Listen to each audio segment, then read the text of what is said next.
Assalamualaikum. Dah. Assalamualaikum warahmatullahi wabarakatuh. Waalaikumsalam warahmatullahi wabarakatuh. Alhamdulillahirabbil alamin wa bihi nasta'in wa ala umur dunya wa din wa salatu wassalamu alaihi wa ala asrafil anbiya wal mursalin sayyidina wa maulana Muhammadin amma ba'd. Ya, mulai pelajaran sirah jilid 2 Nurul Yaqin. Yang pelajaran ini berjudul tentang perang-perang yang terjadi, pesan Rasulullah SAW terhadap tentara Mudhah dan pembebasan Mekah. Sebelum mulai pelajaran, mari kita membaca doa sebelum belajar. Allahumma inna nas'aluka ilman nafi'a wa rizqan wasi'a halalan thayyiba wa amal mutaqabbala. Amin Allahumma amin. Doa untuk kedua orang tua supaya kita bisa berbakti kepada orang tua. Rabbana atina fid dunya hasanah wa fil akhirati Rabbirhamhuma kama rabbayana shaghira. Doa untuk keselamatan ning donya lan ning akhirat. Rabbana atina fid dunya hasanah wa fil akhirati hasanah wa qina adzabannar. Amin amin ya rabbal alamin.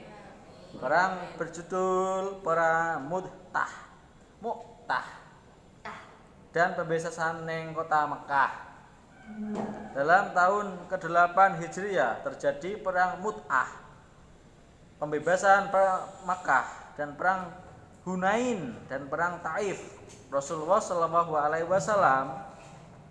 menyiapkan bala tentara sebesar 3.000 orang ke Mu'tah untuk memerangi golongan yang membunuh utusan beliau ketika diutus kepada Amir atau Gubernur Busra. Sebelum tentara itu berangkat, beliau berpesan riam amanat yang sangat berharga dan berguna untuk patut dicontoh.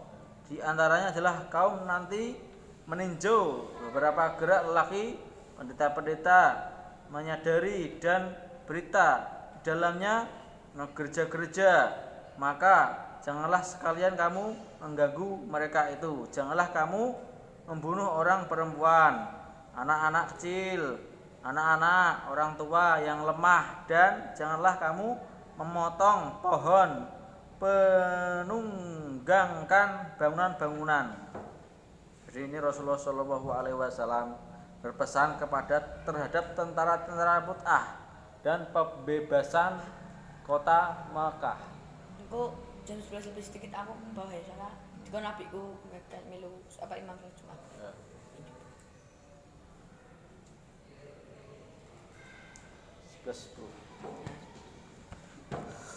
Setelah itu Rasulullah berpesan itu, di antara kamu nanti menjumpai orang-orang lelaki pendeta-pendeta menjadi peribadatan ning gereja, maka jangan sekali kalian kamu mengganggu orang yang beribadah ning gereja. Rasulullah itu berpesan gitu.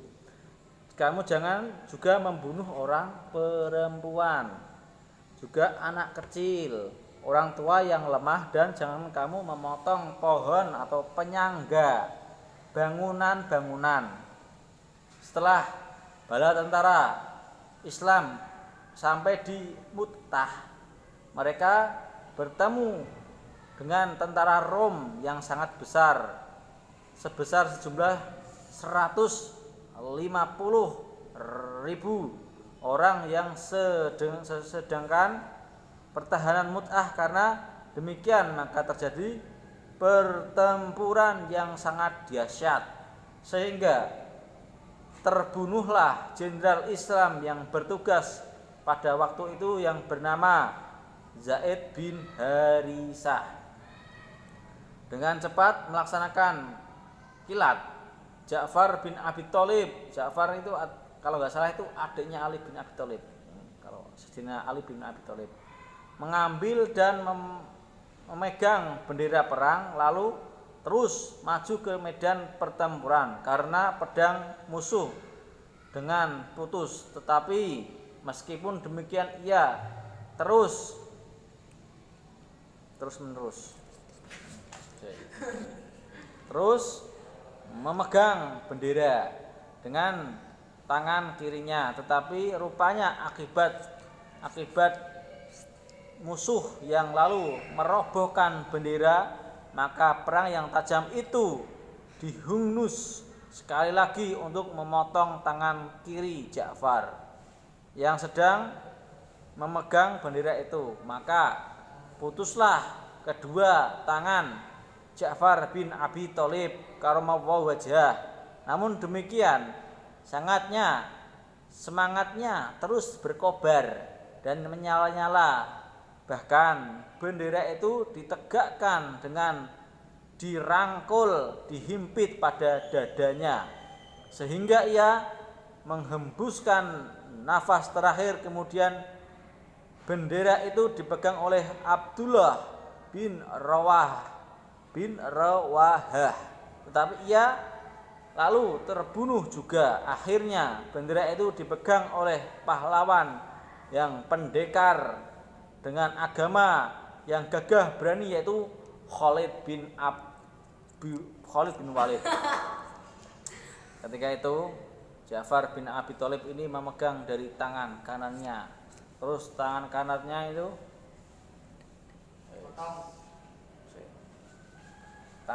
itu kepotong, terus kemudian tangan kiri lagi memegang bendera, kemudian tangan kiri juga terpotong, kemudian demikian semangatnya itu berkobar.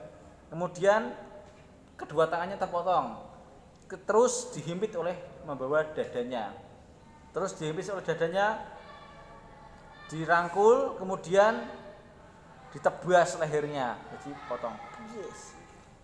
Tangannya potol, terus leher, terus ketika menghembuskan nafas terakhir, kemudian bendera itu dipegang oleh Abdullah bin Rawahah, tetapi juga terbunuh. Akhirnya bendera itu dipegang oleh pahlawan pendekar agama yang berani, yaitu Khalid bin Walid. Dengan perdamaian dan demikian Khalid bin Walid memulai dengan siasat baru, sehingga dari musuh banyak menderita kerugian dalam peperangan yang dahsyat itu. Sedangkan orang Islam dapat menyelamatkan diri daripada kepungan musuh. Setelah itu orang Islam kembali ke Madinah. Setiba di sana Rasulullah SAW memuji kepada Khalid bin Walid radhiyallahu an. Ya, demikian cerita tentang Rasulullah itu berwasiat kepada tentara Mudhah untuk kalau perang itu jangan kamu membunuh orang yang beribadah di gereja, jangan kamu membunuh perempuan, jangan kamu membunuh anak-anak kecil, jangan kamu membunuh orang tua yang lemah. Ya, demikian cerita tentang perang Mut'ah. Cukup sekian, kurang lebihnya mohon maaf. Assalamualaikum warahmatullahi wabarakatuh. Waalaikumsalam warahmatullahi wabarakatuh.